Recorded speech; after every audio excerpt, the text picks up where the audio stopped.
Hello student, मैं आकाश sir आज आपके सामने फिर से हाजिर हो गया आज के नए टॉपिक के साथ। तो आज का हमारा टॉपिक है समबाहु त्रिभुज, इक्विलेटरल ट्रायंगल।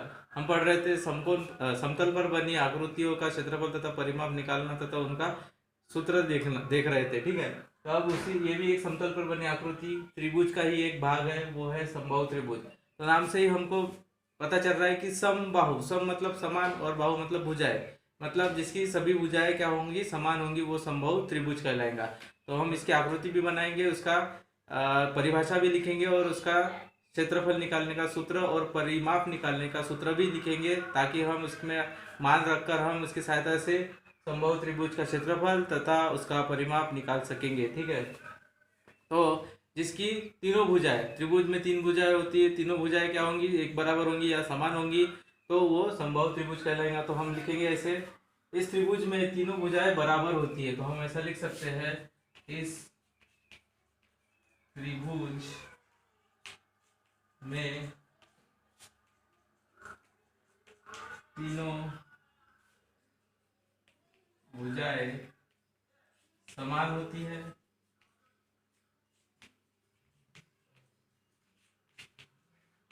समान होती है या बराबर होती है, बराबर भी लिख सकते हैं यहाँ पे, बराबर होती है भुजा।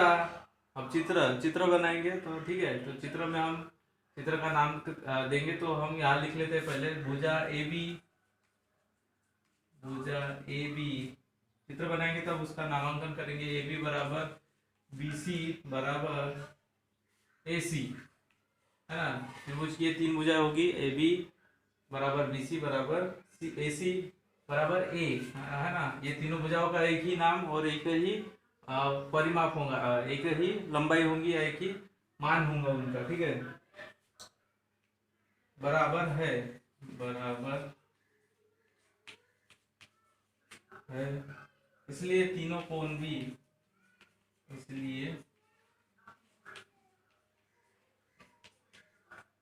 तीनों कोण भी बराबर होते हैं, कोण भी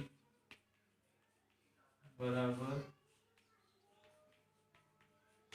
होते हैं। ठीक है, क्योंकि तीन भुजाएं हैं और आपस में मिली हुई रहती है, एक दूसरे को मिलकर रहती है, तो उनके मध्य कोण भी बनता है। तो त्रिभुज में तीन कोण होंगे, जब उसकी भुजाएं बराबर है तो कोण भी एक समान ही होंगे। ठीक है, त्रिभुज के तीनों कोणों का योग कितना होता है, 180 होता है। तो अगर तीन कोण होंगे तो 180 में तीन का भाग हम दे देंगे, तो 3×18, तो एक कोण 60 डिग्री का होगा। ठीक है,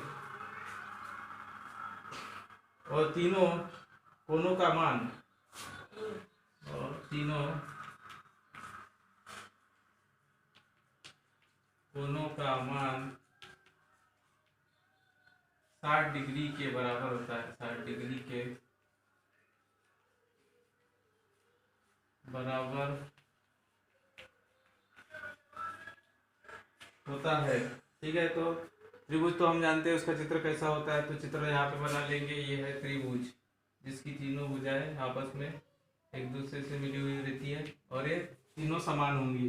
ठीक है, तो ये इसका नाम देंगे ए बी सी, और तीनों का मान क्या है, समान है, मतलब ए इसका भी मान है, ए बी भुजा का भी मान ए है, और बी सी भुजा का भी मान ए है, मतलब ये बराबर है इसके बराबर और इसके बराबर है, ये तीनों एक दूसरे के बराबर है। ठीक है, ये उसकी ऊंचाई हो गई समबाहु त्रिभुज की, एच देंगे, और ये उसका को विभाजित करने वाला डी बिंदु। ठीक है, यहाँ से यहाँ तक इसकी लंबाई a/2 हो जाएंगी। ठीक है, क्योंकि इस पूरे का मान a है और उसका आधा मतलब a/2।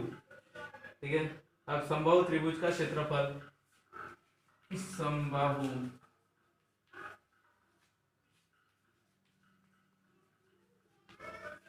त्रिभुज का क्षेत्रफल, समबाहु त्रिभुज का क्षेत्रफल क्या होगा, उसको क्षेत्रफल को हम कैपिटल ए से दर्शाते हैं, तो √3/4 a²। ठीक है, इसमें अगर हमने मान रख दिया,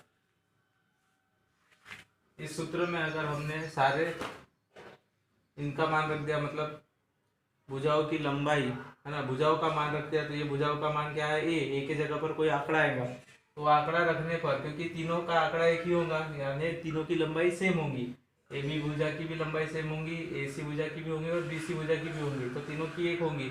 मान लो 12 है तो यहाँ 12 रखेंगे, 12 का वर्ग फिर √3 का मान और 4, इनका गुना करके हमें इस समबाहु त्रिभुज का क्षेत्रफल हम ज्ञात करेंगे। ठीक है, प्राप्त हो जाएगा। अब समबाहु त्रिभुज का परिमाप क्या होगा, समबाहु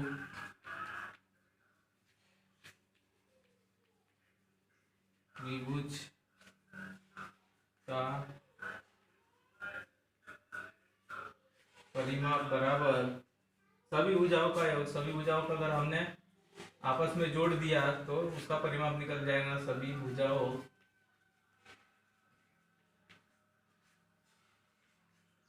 का योग, सभी भुजाओं का योग हो जाएगा। तो सभी भुजाएं है u बराबर 3a, है ना।